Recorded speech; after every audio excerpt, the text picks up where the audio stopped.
Good morning students. Myself Vijayalakshmi Shandilye, faculty of Shivjyoti educational group. How are you all? I hope आप सभी स्वस्थ होंगे. बच्चों, आज हम कक्षा 9 की पाठ्य पुस्तक स्पर्श के काव्य खंड के पाठ 12 एक फूल की चाह कविता की व्याख्या पढ़ेंगे.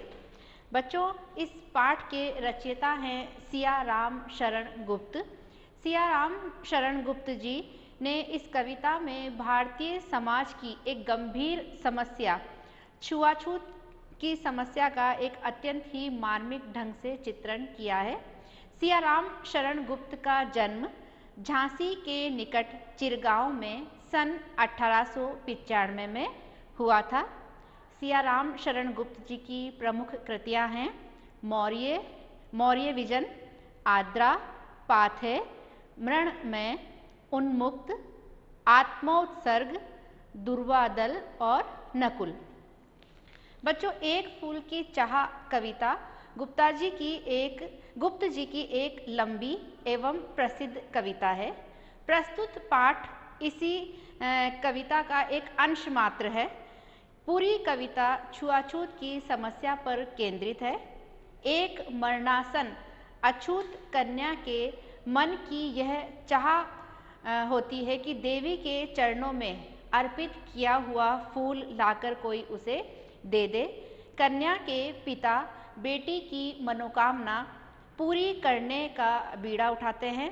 वह देवी के मंदिर में जा पहुंचते हैं और देवी की आराधना भी वह करते हैं, पर उसके बाद वह देवी के भक्तों की नज़र में खटकने लगते हैं. मानव मात्र को एक समान मानने की नसीहत देने वाली देवी के सवर्ण भक्तों ने उस विवश, लाचार, आकांक्षी मगर अछूत पिता के साथ कैसा सलूक किया.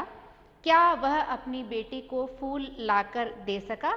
ये कविता का मार्मिक अंश ही बताएगा. तो बच्चों, अब हम पढ़ते हैं कविता एक फूल की चाह.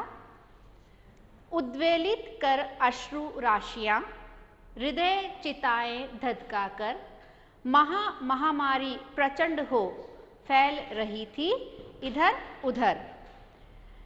शीर्ण कंठ मृत वत्साओं का करुण रुदन दुर्दांत नितांत, भरे हुए था निज कृश रव में हाहाकार अपार अशांत. बच्चों, इन पंक्तियों में ये बताया गया है कि एक गांव में एक भयंकर महामारी चारों ओर फैल गई थी.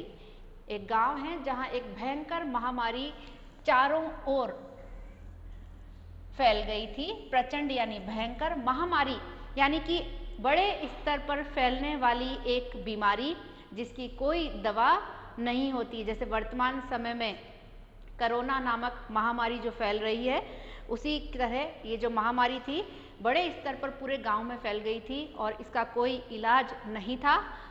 और इस महामारी की चपेट में आकर हजारों लोग मर गए थे और उनके मरने से दुखी होकर उनके जो सगे संबंधी थे, उनके जो प्रियजन थे, उनके मन भाव विह्वल, उद्वेलित का अर्थ है भाव विह्वल हो उठे थे और उनके नेत्रों से लगातार आंसुओं की जो धारा थी वह बह रही थी. अश्रु यानी आंसू, राशियां यानी धारा या आंसुओं की झड़ी जो है वो लगातार उनकी नेत्रों से बह रही थी.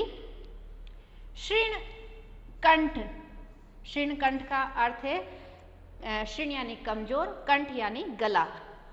मृत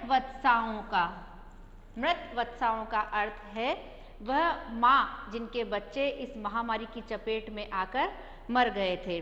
तो बच्चों, इस महामारी की चपेट में आकर गांव के कई बच्चे काल का ग्रास बन गए थे और उनकी जो माताएं थी वो भयंकर घोर विलाप कर रही थी और लगातार रोने के कारण उनके जो कंठ थे, उनका जो गला था वह भी शीर्ण यानी कि कमजोर हो गया था. करुण रुदन दुर्दांत नितांत, भरे हुए था निज कृश रव में हाहाकार अपार अशांत. और बच्चों, लगातार वेदना से भरा उनका जो रोना था वह किसी के दबाए यानी किसी के वश में नहीं हो रहा था। वह लगातार रुदन यानी कि रोए जा रही थी और लगातार रोने के कारण उनके जो स्वर थे वह भी कमज़ोर पड़ गए थे, उनकी जो आवाज़ थी वह भी कमज़ोर पड़ गई थी। लेकिन उनके अंदर, उनके मन में भयंकर हाहाकार मचा हुआ था। बहुत रोकता था सुखिया को, ना जा खेलने को बाहर, नहीं खेलना रुकता उसका, नहीं ठहरती वह पल भर। बच्चों, इस पाठ में एक दलित पिता जो उनकी पुत्री, दलित पिता के विषय में बताया गया है और उसकी एक पुत्री है जिसका नाम है सुखिया। एक दलित पिता है, उसकी पुत्री है सुखिया। तो वो जो दलित पिता है वह अपनी पुत्री सुखिया को बार बार बाहर न खेलने के लिए कहा करता था कि तुम बाहर खेलने मत जाओ, घर में ही रहो। लेकिन वो जो सुखिया थी उसका खेलना नहीं रुकता था। वह घर में एक क्षण के लिए भी नहीं ठहरती थी और बार बार खेलने के लिए बाहर चली जाती थी।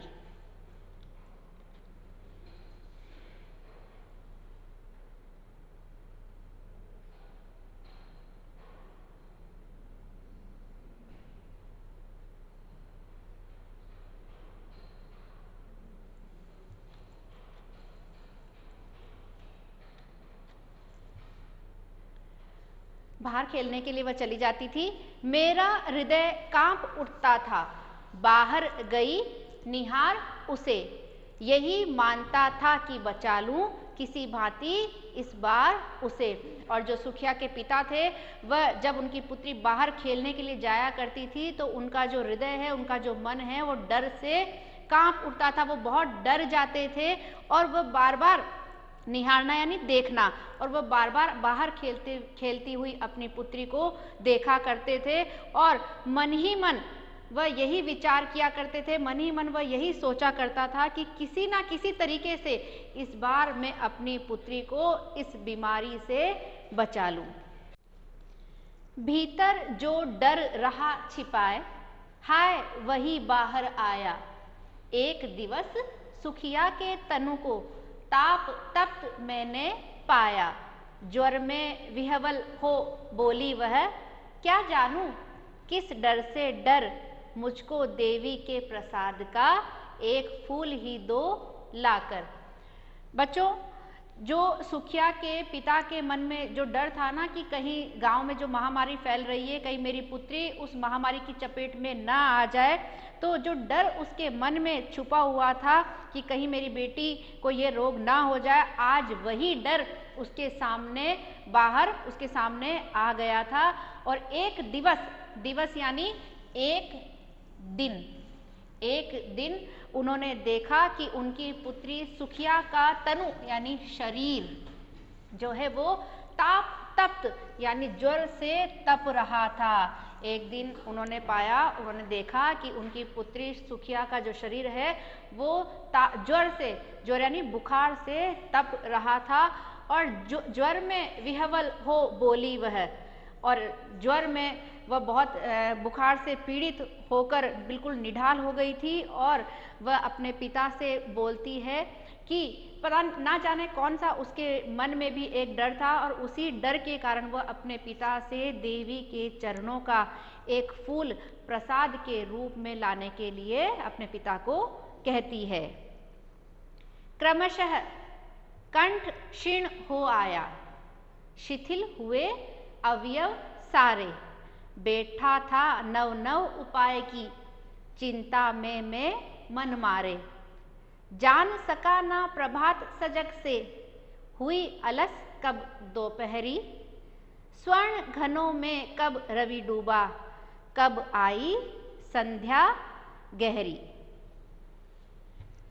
बच्चों, धीरे धीरे बीमारी के कारण, बुखार में पीड़ित रहने के कारण धीरे धीरे जो सुखिया थी उसका जो कंठ यानी जो गला था वह भी अब कमज़ोर होने लगा था, यानी कि अब उसके गले से, उसके मुंह से आवाज़ नहीं निकल रही थी और लगातार बुखार से पीड़ित होने के कारण उसके जो अवयव यानी शरीर के जो सारे अंग थे वह भी शिथिल यानी कमज़ोर हो गए थे। बैठा था और नव नव उपाय की चिंता में मन मारे। और जो सुखिया के पिता थे वह अपने मन ही मन नए नए उपाय सोच रहे थे और चिंता के कारण उनका जो मन था वह बहुत उदास हो रहा था और अपने मन ही मन नए नए उपाय वे सोच रहे थे कि किस प्रकार सुखिया को इस बीमारी से मैं बचा लूं।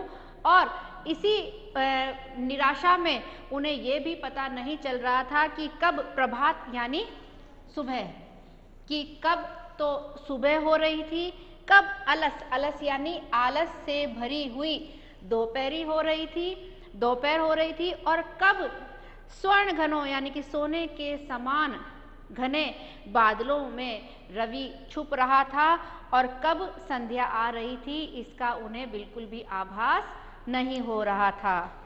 सभी और दिखलाई दी बस अंधकार की ही छाया, छोटी सी बच्ची को ग्रसने कितना बड़ा तिमिर आया। ऊपर विस्तृत महाकाश में जलते से अंगारों से झुलसी सी जाती थी आंखें जगमग जगते तारों से।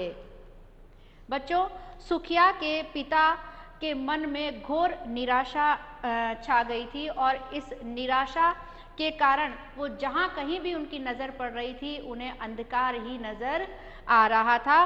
और छोटी सी बच्ची को ग्रसने कितना बड़ा तिमिर का अर्थ ग्रसने यानी निगलना, ग्रसने का अर्थ है निगलना, तिमिर यानी अंधेरा, अंधकार।